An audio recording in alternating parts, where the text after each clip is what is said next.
Hi, I'm Kiran Nippanikar, and I'm glad and happy to be on Belagavi podcast, an excellent initiative started by Abhishek and his team. And it's more about candid talks and a lot of things. The idea, the curation is so well, and the topics that have been picked are so well. I do request everybody to watch Belagavi podcast and share it amongst your friends and family. You never know who might need it. Thank you so much.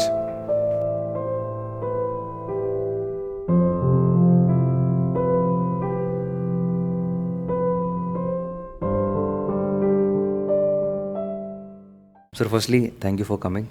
Right, I know you as a friend uh, and a guide, but today I want to know who is Kiran Nippanikar.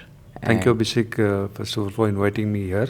And it's a nice initiative to start up, candid talks like this. so, thanks again for coming here. So, sir, what I will do is I would want to know is how Kiran Nippanikar has evolved. Right. So, if you see, this podcast is all about the stories where people have not heard. Right. So that's the whole intent that we have invited you, and we believe that your journey would inspire all our viewers. Right. Now, I've known you for quite some time now. Right. Now, can you take back to a time when alcohol was a major part of your life? What was the turning point that made you decide enough was enough? That's something, it was a kind of a stigma in my life, you can say, but I don't regret being into it because it's like you learn from your own mistakes. Hmm. So, right from childhood, I've always been a bright student till about 6th, 7th standard. There is where my group got changed, Hmm. and it all matters, with whom you are and what you're doing. So, my first glass of beer, you can say, and a smoke was somewhere in 9th standard I had. And from there, the journey started. And being from a bright student, I went on to be a very notorious student, Hmm. and was known for quite a long time for that same. But I got deep into alcohol during my teenage, you can say. Like, I live in camp. Hmm. So, camp is something like you can call it as a mini Goa. And being an army camp, so there was always the flow of kind of rivers of, you can say. Hmm. You get a lot of army booze and Goan booze and all at a very reasonable rate. So alcohol, the availability of alcohol was never a problem. Right. And as I was being social in my life and I had a very huge friend circle. So it went on like, good, bad, any moment. But it started turning worse, later stages in my life when I kind of got deep into it. Then it used to be like, when I'm happy, I should drink. I'm sad, I should drink. I had a fight, I should drink. I had a lovely moment, I should drink. Hmm. So it's kind of a parasite that caught on my head, you can say, and it started controlling me like anything. Then later stages, I started earning, and I started earning from quite a small age because I lost both my brothers, and I was kind of responsible of running my family, but still, alcohol never left me, and I started going deep into it. Then there came a stage in my life where it went so bad that I had to be admitted into a rehab, Okay. and those were the days I can't forget. So that was my first rehab in Bangalore, and I was there for a month. So was it Because something your family made you go there, or it was a conscious yes, choice? because I was kind of, I used to always drink in guilt Hmm. because I should drink and I used to never know what happened later. Hmm. So it used to be blackout because I used to be a very chronic alcoholic. Right. So I used to have a bottle and a half, you can say. Because before going to my first rehab, I was touching somewhere around 2-3 quarters a day. Okay. Then after going to rehab, I was there for a month and things changed. I became a little bit sober. I was put onto medication. But that didn't stand for long, and I got a severe relapse after that. Then again it started with 1 glass of beer, 2 glass of beer, 3 glass of beer, switching on to hot drinks, and later back to square one. Sir, I just want to know, is it because of the bad company that, or company of friends that you were in, you landed into this alcohol, or was it a personal choice? I can't blame that at that stage. It's all happened with the flow, you can say. But somewhere your company matters in what you get into, I feel. Right. So what next? Like you told me that you were addict, right? So what next? What happened? Then it started getting bad because it started affecting my health. So and it started affecting my family's name also. So once they decided, let's try with the rehab because that might work. So I was also okay. I'll give it a try. So I was put into a rehab for a month, and I came back, and it was all good, unless in a month only I got relapsed and it went bad. Then there was the second rehab soon in 7-8 months, and there literally I used to be tied to the bed. Okay. It used to be that bad because I used to get very aggressive. The energy flow was too much and the craving was very bad. Right. So the withdrawal symptoms also used to be very bad till then. Then it happened like one fine day I ended up in hospital. I used to frequently end up in hospital, but once you can say like in 𝐄𝐤𝐫𝐚𝐧 I got admitted, and where I vomited blood and all. Okay. And there I got to know I got severe liver cirrhosis, and the doctors told me like might not make it more than 1.5 2 months. And this was somewhere around 11-12 years back. And they say, see what you want to do, because twice from the same hospital I ran away and I was found in the bar again. Right. So that was the scene. Right. So what happens in the rehab center? I mean, how was it effective, or was it easy? Was it difficult? I would never recommend anybody to a rehab center, because there you have been put out of alcohol but substituted by medicines. And somewhere till the time you're there on the medicines, it's all okay. But once the effect of the medicines starts lowering down, it becomes bad. Right. Somewhere if it's a spiritual rehab center, yes, definitely yes. But Abhishek, there's a twist in my life that happened I would like to share with you. Yes. One day it happened, I was there in papers for all wrong things, and I had a severe fight with a cop, and we both manhandled each other, and there where something happened, and after 2-3 days, something happened in my restaurant, and in a very famous newspaper of Belagavi, a big article came without naming me, but everybody came to know it's me only.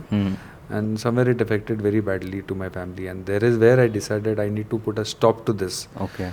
So since 2 years I had this address with me of Pune, and one very good friend of mine had given, you should go and try this place. And meanwhile my family used to do all home, havan, this, that, Right. and everything, but that never worked out. And I decided, one fine day that yes, I'll go there. So 6 o'clock I left my home and I went straight to a bar. I thought I'll have my last drink of the life. And I went to my friend's bar, and I literally had a bottle over there till around 8:30, because 9 o'clock was my bus. And he said, what are you doing? I said, nothing, I just want to drink, that's it. And he said, I told him going here. And he said, first please go there, because you're drinking too much and your health is also not supporting you. So I went and he sent his manager with me, and he put me onto the bus on my seat. I don't know when I got down from that bus. I went into another bar. I literally sponsored everybody in the bar who were there, abusing everybody.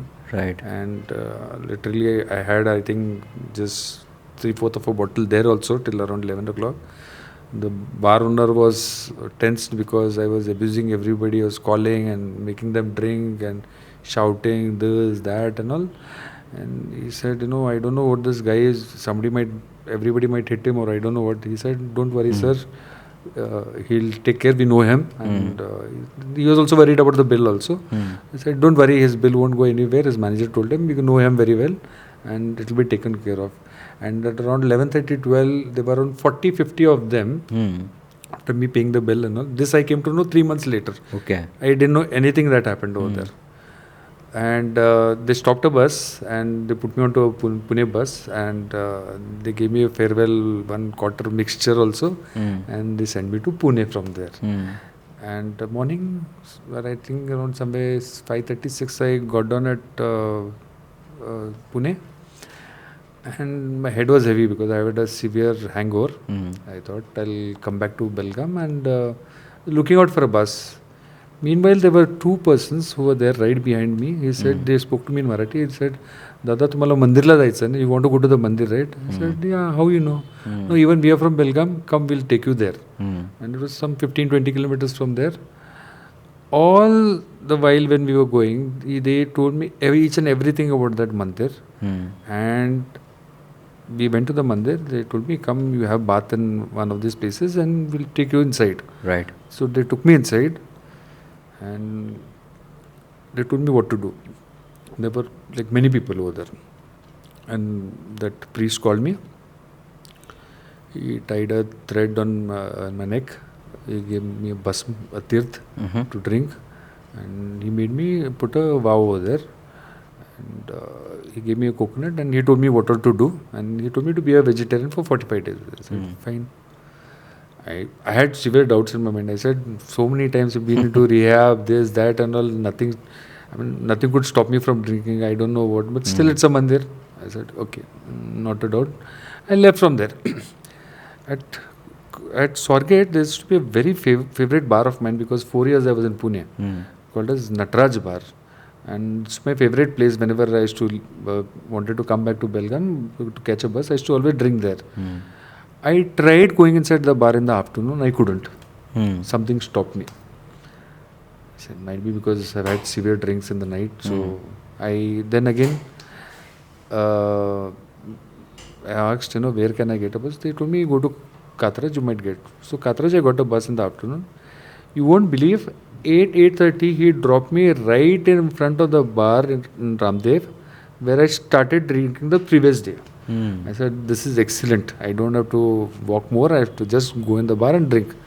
Happily, I got down. I went inside. I couldn't step again into the bar again. Something was severely stopping me. I said, what is this? I don't know. Probably I've had too much. So I just went home. You won't believe I had the most peaceful sleep of my life. That day I had a very good dinner and I went to sleep. And there is where my life changed. Complete 360 degrees. So you told about how you went to Pune and the roller coaster drive that you had from Belgaum to Pune. And what next? What happened? You met a couple of people who took you to a temple. What happened next? I never met those guys again after visiting that mandir. And this is called as the Neelkanteshwar Mandir in Pune.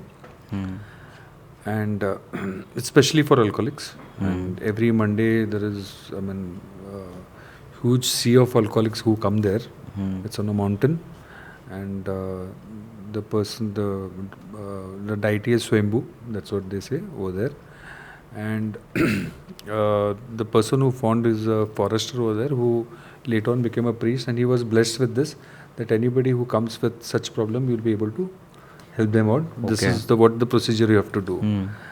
And Neelkanteshwar Mandir has helped me a lot. It's just changed my life completely from there. Right.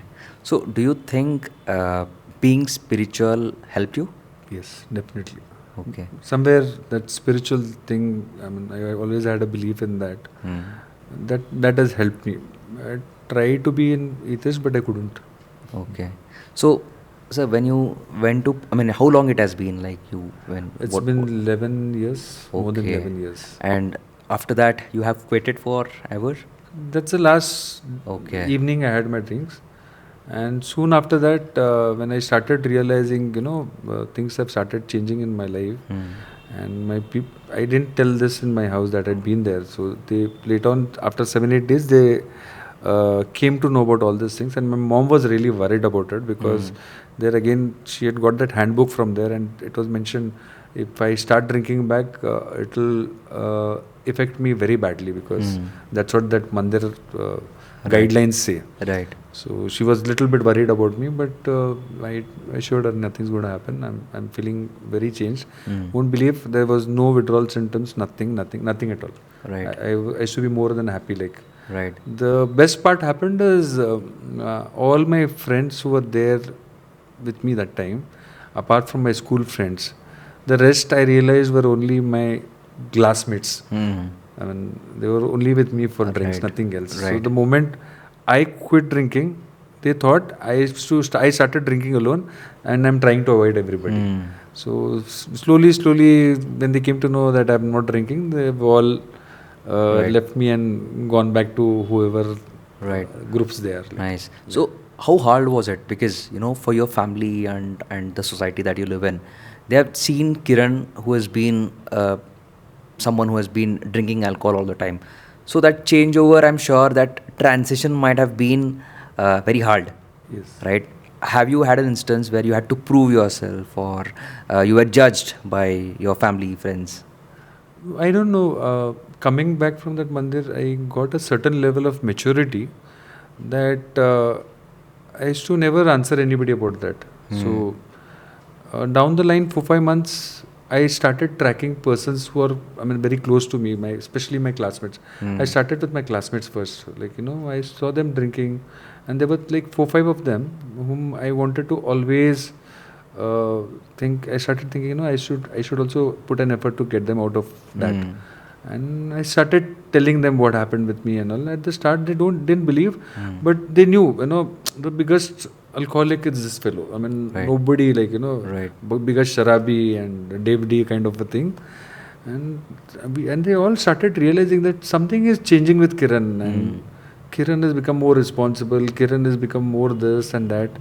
And somewhere I started realizing why God has kept me alive. Right. And there was a purpose. So I started understanding what that purpose is. Right. Nice. So that is how I got into counseling later. Nice. And there are more than, might be just 11-12 years, more than 300 people that I've counseled. Okay, that's wonderful. Yeah. So how do you think, this, what would you say to those who are trying hard to leave this addiction, right? And do you think, my second question to you is, do you think this, the spirituality that caught you with is more effective than the rehab center that you visited? Yes, definitely. I mean, without medicines, what it cost me, like, a to and fro ticket and some 350 rupees that I spent there. 1,500, 2,000 rupees is what I spent. Right. And I'm out of it. No medicines, nothing. Nice. And the doctor who had scanned me with the radiologist for my liver, after that I had got a little bit pre-diabetic in, I think somewhere around COVID. Okay. And he was surprised to see my liver. He said, Kiran, are you the same liver which had liver cirrhosis and you were chronic? I know that time. I said, I don't know, sir, what has happened, but I'm all okay. I said, no, it looks very fine. So these are, it's there to believe or not to believe, but I know myself, what changes has happened in my life. Right. People who drink, see, the reasons are very similar. You ask any alcoholic, he'll have some problem in life, that is why he's drinking. Right. Or something is there, that is why he's drinking, and it's all bullshit. Right. Basically, alcoholics are the best actors in life. So they know how, when, what reasons to give, and the only victim in all these things are the family. Right. Not the person who's drinking, because they have to literally hear it from all the corners. Your son is like this, your husband is like this, your brother is like this, your dad is like this. I've literally known people who used to change their, if somebody's coming from front, they used to change their roads, seeing me, uske sath kaun milega abhi. Right. Right. No, that's quite a transformational journey, sir, because, being someone who has lost their addiction to helping others is something which the consciousness brings out. And glad to know about your journey, which, is really inspiring. And I'm sure many people out there who would be struggling to leave the alcohol. So I think this is something, a story where it would help any such struggler who is trying to quit. I don't know why, but there's another thing that happened. Whenever you search for that mandir, When somebody refers them or such, I mean, there is such kind of a mandir in Pune. The first mobile number comes that is for contact is my number. I don't know how it has happened. Mostly because of Uday had posted a story about me, like getting out of a bottle. Right. So I don't know because of that it comes or what it comes. But when you search for that mandir, along with that you get my number as the contact details. Nice. And I've been counseling many people all over India whoever calls me, for alcohol also. Right.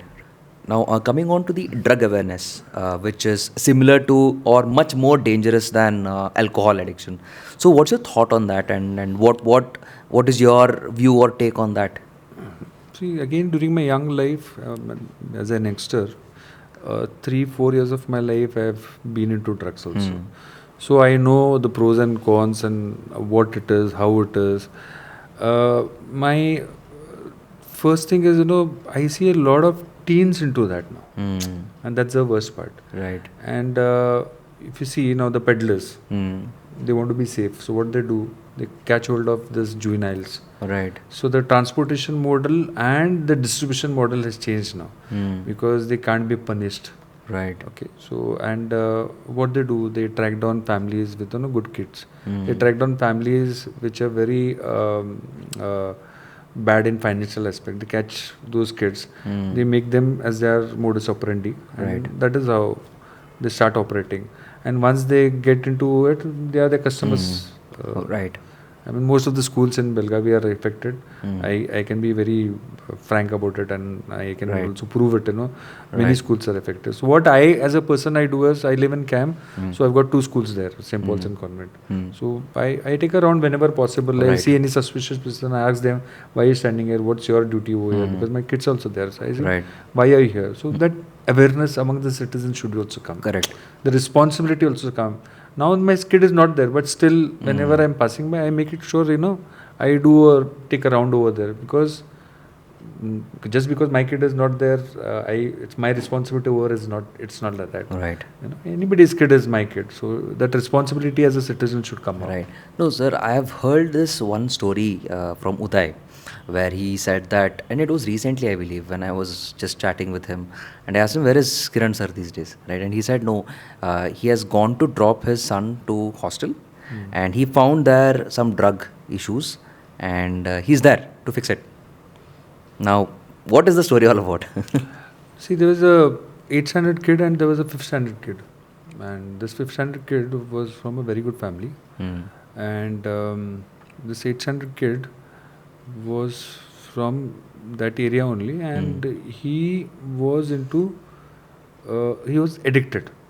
So he was finding ways to make money. And I was many times I have put these things to the administration, see certain things are happening in the school, you should do something about it.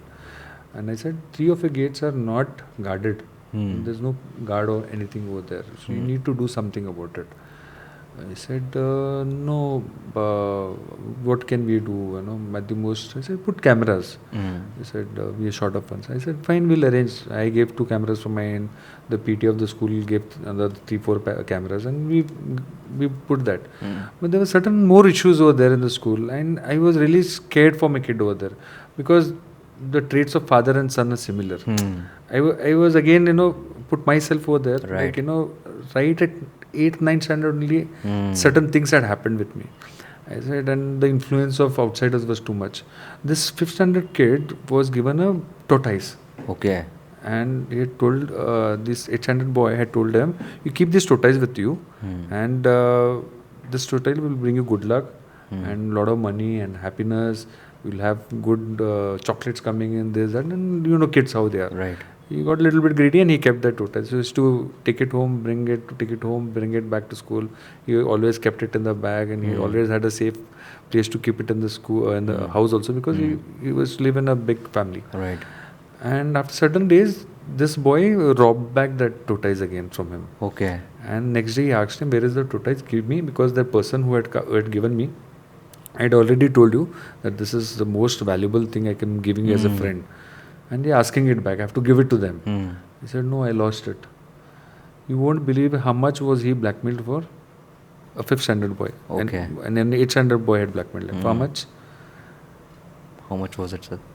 He was literally blackmailed for 6.5 lakh rupees. Okay. That's gold and cash together. Hmm. Every day he used to bring 2,000, 1,500, whatever he used to get. Right. A ring, earring, chain, whatever it used to, because he used to be, they used to take him to the gate and some rowdies were there outside. That person used to be shown there and see, if you're not going to give, they're going to kill us both. Okay.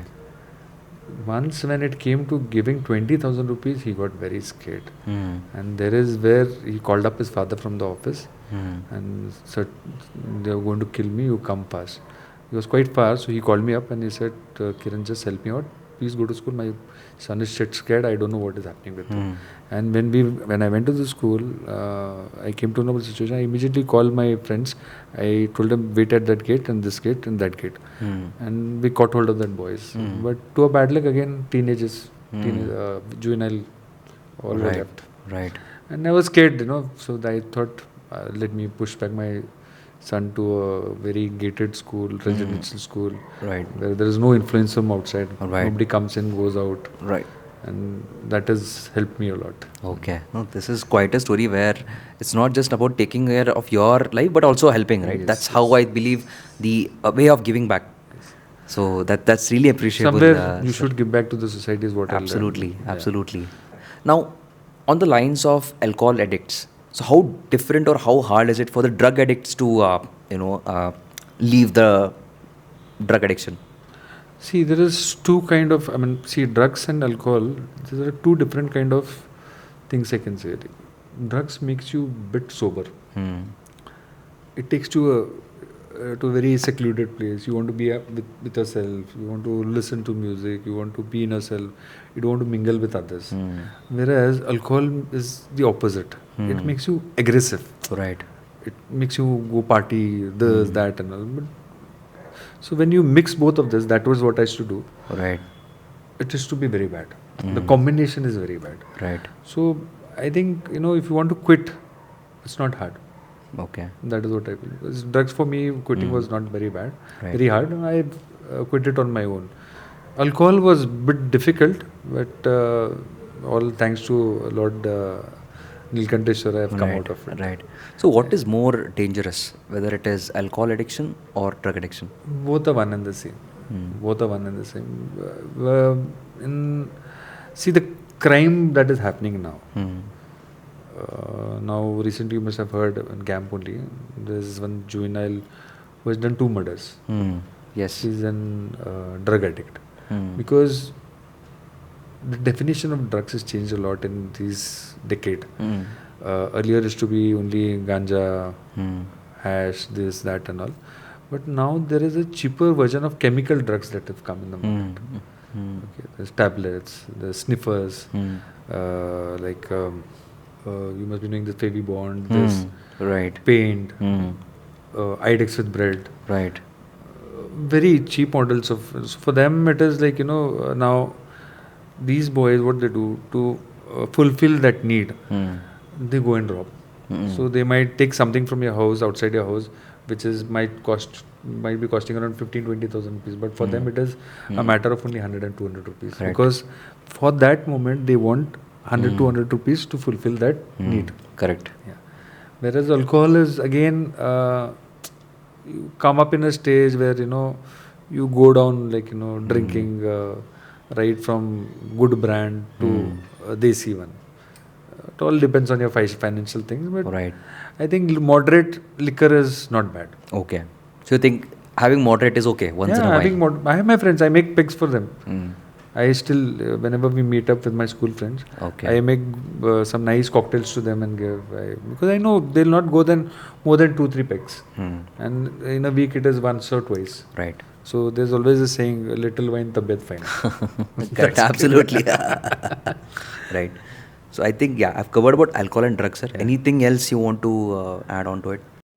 That's what, don't go to do a major reform in the society, I'll go here and do that, I'll put dharna, virna and all. just take care of your street, that's more than enough, you know. Right. You take care of your house, take care of your street, that is more than enough. Once you have a caliber of taking larger responsibilities, you can take it. Right. I started from my street only, so later on, Nice. now I've come to a stage where I can take bigger things and I Right. can handle things. Right. Because I again work with a department for that. Right. So if one of your viewers reach out to us, are you okay if we share your number to them? Yeah, please, you can share your my number. That's okay with me. But more than that, what I can say is, you know, there's a very friendly number 112. Right. 112. I mean, for immediate help. Yes. I might not be able to come in that situation that they are. Right. They might see something in the street that is happening, but Right. going there, it might be dangerous. Correct. So you need authority for that. Right. I cannot be the authority. Correct. To find out or something like that, if they are confused, like recently I had my friend's son, they didn't know what he was having. So always whenever I give, go for lectures or might be I attend some seminars with kids and all, or with parents especially. More than the kids, I like to be with the parents because I will always tell them, you know, once in a week or twice in a week, you should check your kids' bags. Right. You cannot check it directly. You just need, you need to keep your bag like this. Why is this like this? Why is this? Just make it a habit. Indirect way. So once they know my father or my son, my father or my mother keeps checking my bag, they'll be a little bit careful. Right. I always again tell them, go close to your son or daughter, whoever she is. Have the habit of hugging and kissing. Right. Don't think, it's something as a bad culture and all. No, you should always. I still lip kiss my son. He feels ashamed. Wherever he is, in the college or wherever it is, I still go and kiss him on his lip. Because he knows my father is going to come very close to my mouth. So he'll come to know if I'm doing something. It's both the ways, sharing and showing your affectionate also. Plus, that bonding will be always there. 100%. Yes. Yep. Good to know, sir. So now I'll just move on to the second part of our podcast, which is about the environmental work that you have been doing, right? So can you share us? I've known Kiran Nippanikar as a tree man of Belagavi, right? So tell me how it all started and what is the journey behind that? It had become a year or so that I'd quit alcohol. I always used to keep looking for, what is that purpose that I've been kept. And my father's early prior business was only into construction and digging and all these things. So I always knew about that. And that severe drought in that area, that year, I'm sure that year, brought me into all these things with the group. So the rejuvenation of lake started. Yeah. So I got into it. And I was very familiar with trucks and JCBs and all because my father had trucks and all. Right. We were into transport. So it was very easy for me to get into it and understand how excavation goes on, what happens and all.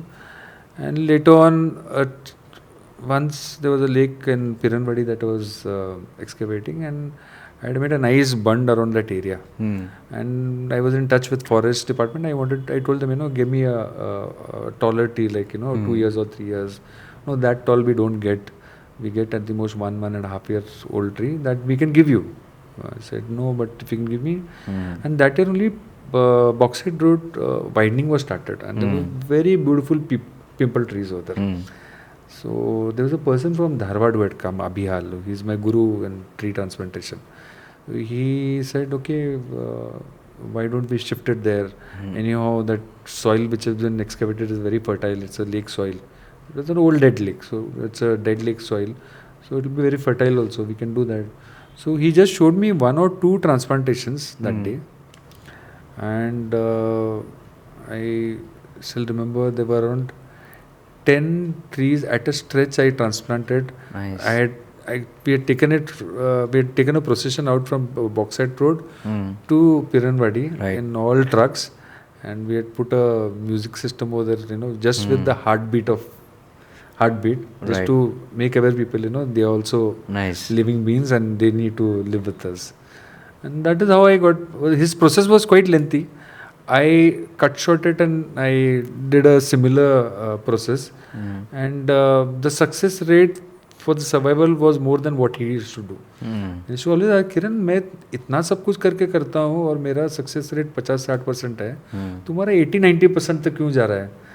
ऐसे कुछ नहीं, वो मेरे को पता नहीं, मैं सिर्फ पैर पड़ के बोलता हूँ तेरे को कर रहा हूँ शिफ्ट और तेरे को जिंदा रहना वहाँ पे, चलो लेके जाता हूँ. Nice. So do you think, I have read somewhere and I've known and heard from people that every tree has a vastu linked to it, and how true is it? And because I'm asking because I've known your work and I just was eager to know this thing. See, vastu is again our native trees, especially people, banyan, audumbar. Right. These three are very neem. These are all native trees and they are there for a purpose over here. Right. And if you say vastu, these trees shouldn't be in the house, they say, because again there is positivity, negativity, Correct. a lot of things which are again myths and all. I don't want to get into it because again don't want to scare people, but it's always good to have them around you. That's why if you see many of the old, if you go old Belagavi, you will find a lot of pimple katta, they say. Right. So they made kattas over there and people sit there. Right. And they feel good over there because there's a lot of, these trees give more than 20-22 hours of oxygen. That's right. Yeah. Sir, so were there any setbacks when you were getting into moving trees, right? So did you face any setbacks from the society around? Yes, there was always questions and things like that, but I didn't find it very relevant to answer them that time. Because there's always one thing in my head that goes on, suno karo, sabke karo man ke. Okay. So I always do what my heart says. Right. And I know some decisions might be wrong, but it's okay. Right. Good, bad is always there with you. So how much does it cost for a tree to move from one place to another? See, what happened when I started transplanting trees, my motive was to save trees. So I used to take all these road widening trees and somewhere, government project is going to come up and it has to be taken out. So I used to do work with them because I don't charge anything. So all I used to tell them is, give me your labours, give me JCP, give me a crane, I'll get it done. Later on, these bungalow people started calling me. So in a bungalow also I shifted some 4-5 trees and all my friends. So later on, these layout people started calling me up and they told me, we have some 50 trees to be shifted, 100 trees to be shifted. I said, somewhere me doing this also is bad to these trees because now they've got an option. And if they didn't have this option, they have to keep those trees there. Right. So I said, no, I'll not do it. And I basically don't charge and I started avoiding. I only do it where the public spaces and all. These spaces I do. Yeah, because otherwise I believe you must have getting crazy calls saying that change model. No, that's what they call me. We love the work you do and even we want to save the tree and we want to shift this tree from my plot. And I said, from your plot, you're going to give us space somewhere? No, you can take it somewhere you want. You're free to take it. I said, free to take it where? I need space to relocate it. Because for a tree, at least you need around 15 by 15 ka space. Right. So who's going to give that much of space? Right. Yeah. So what's the funniest thing that you have encountered during your journey of be it is helping people with alcohol addiction or drug addiction or moving trees? I'm sure there must be a lot of such instances, but one instance, if you remember. There was one guy who is a very, he's done his BE, and very smart guy. I took him in my car only because very young, fragile guy, and he was 22 years old, deep down neck into alcohol.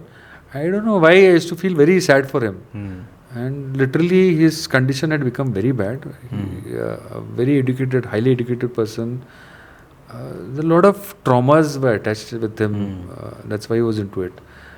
Luckily he was from my same school, same alumni, but his friends were very good. And one of his friend was his best friend. He said, Kiran wo काय पण करा त्याला काढायचं ना. I said, fine, let's take him. I will go to Pune And somehow I counseled him, I took him. He came back, he got relapsed. I found it very funny. I said, why is this guy relapsing again? And second time somehow I said, no, now you're not going to do it again. This is the last time I'm going to do something for you. And again he relapsed. I said, you're not going to show me your face. And I started avoiding his calls. I stopped talking to him. Even if he'd come in front of me, I said, just get out, don't show me your face. Now that guy in 1.5 years has literally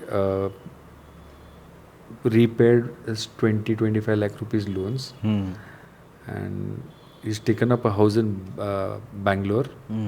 I only told him one thing: I don't want to see you in Belagavi. Whatever it is, I don't want to see you in Belagavi.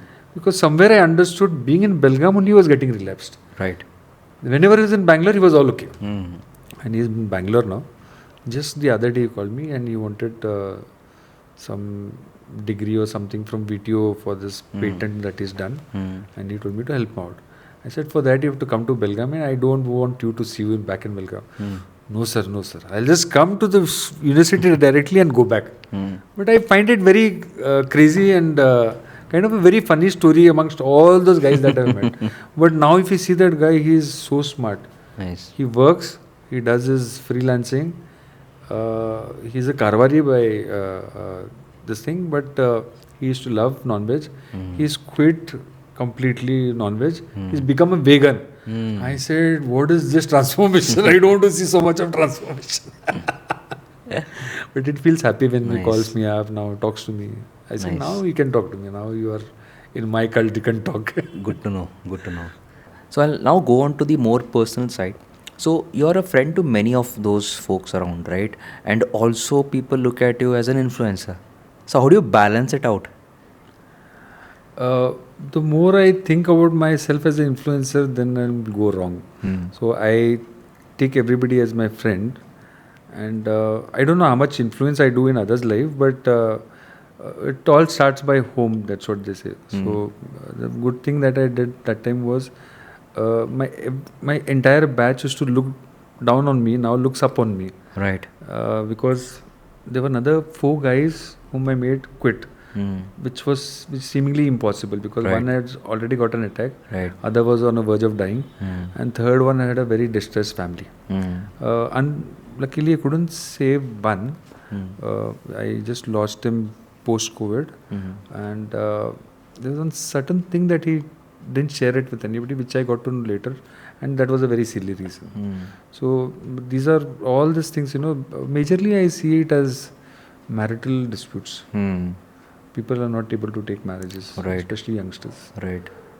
I would request you, call somebody on the marriage counseling. No, we have that. We have that in the pipeline.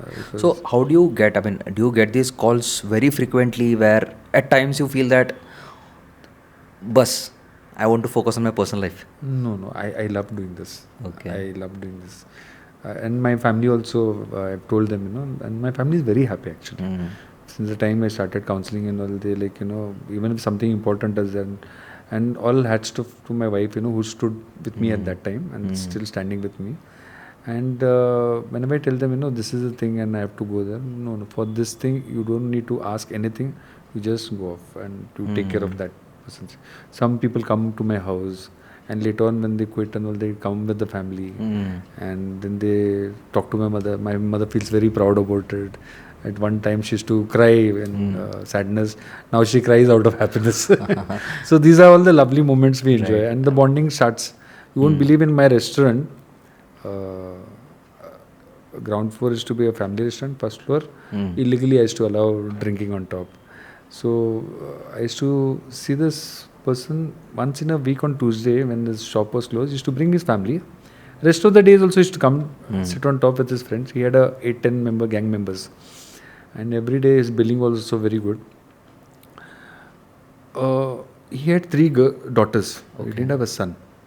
And he used to go in the family room and make his family sit, and he used to go on top and drink. His youngest daughter used to never, very small one, I think she was 5-6 years old. She never used to have even a bite of anything. I used to ask, why you're not eating? nahi papa yu de makana. She used to literally wait for him till 10:30, 11 till he finishes of drink. Then after he comes, she used to feed him the first bite and then she used to eat. How sweet. I felt so bad, and luckily everything was there on camera because I had cameras everywhere. I called him the next day. I said, I want to talk to you. What, I did something wrong? I said, nothing wrong. You need to come and see something. Then I showed him that entire clip, He started crying. I said, what is that for you're doing? I said, for family or for friends? Nahi Kiran, me चुकायलोय. I said, it's okay. चुकायला विकायला ठीक आहे. काय करायचंय काय? No, I'm trying hard to live, but I'm not. I said, I'll give you a day. This is the date. I do it with everybody. You drink as much as you want. You drink. Literally, if you're feeling like dying also, no problem, but you have to drink. But this is the date you have to end. And that's probably a Sunday. Right. And they do it till there. Then when I tell them to drink, they say, are you making us quit or making us drink more? I said, no. Drink like you've never drank before in your life. But make sure you drink. Because no, you're not going to drink later. That builds up the confidence, yes. And automatically in that week only, they reduce down drinking. I say, how much you drank? Nahi Kiran, wo pyala hui na dala. Nice. And that fellow quit his alcohol later, and you won't believe, every day, I mean, almost alternate days, he used to come to my restaurant to have food. I used to tell him, why are you coming to the same restaurant and again? Explore some more restaurants are good over there. No, we don't feel like going anywhere. We like to come here only. And that day, his friend told me, you are the biggest fool I've seen in my life. I said, for what?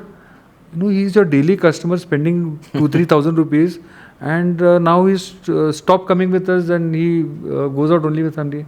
I said, that is what I want, not this. This I don't want to earn. Nice. So he's still in touch with you, he keeps talking? Yes. Nice. We have a group and all, and Nice. all these people are still there in touch. So what I do is I tell them, I have done with you once.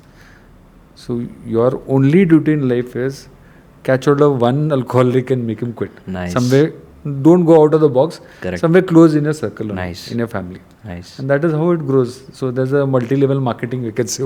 Correct. Nice. Sir, coming down to the closure of the podcast, if there was one message you would want people to listen to you, right? Youths or elderly people of all age groups, what is that one piece of advice which is very dear to you and you would want to give to any viewers or anyone whom you want to talk to or give the advice to? There are some mistakes in my life that I've done, knowingly, unknowingly, you can say, under the influence of alcohol, under the influence of drugs, or maybe under the influence of ego also. There's certain things you should regret about, but don't always keep regretting on things which were not in your hands. Whatever has happened in your past has happened. You can't change it. All that you can change is change your present. Right. Okay. Look forward what you can do in life. Because if I start writing about the bad things I've done in my life, I don't know, your book will be less for me, but it's okay, whatever I've done. So the best part is, don't live with that regret. Try and change yourself. Try and look what it is. And the only well-wisher of you is your family, nobody else. Yep, that's nice. So one word that would describe you, what you are today? I don't know. That's Lord Venkateshwara and Lord Nilkanteshwara. Whatever they have made me, I'm that. Oh, nice. Yeah. So I believe, though I've known you as a friend and a guide for quite some time, but I believe today was one of the finest conversations I've had with you. Thank you so much, Abhishek. And sometimes I feel that, and it's for all of my friends, right? Don't just try and understand, try and have a candid talk with your friends. No, once you'll hear a lot of candid stories, right? And I think yours podcast was one of the finest and eye-opener session I've ever had, right? So thanks for coming and thanks for making time. That's what I say, no, Abhishek, don't keep it inside you. You should take it out. Right. See, unless and until you take it out, it doesn't come out. Right. So that one trigger what happens, that moment you feel I should share it with that person, you should share it. That's right. it. Right. Cool. Thank you so much, Abhishek, for Yeah. calling me. Thanks to your team also. Yep. And it is lovely to have these kind of podcasts. These are all eye openers in the society. And again, don't try and do something very big in the society. I'm going to reform the society, and change from yourself. Right. That's it. Start small. That's the whole thing. Yep. Right.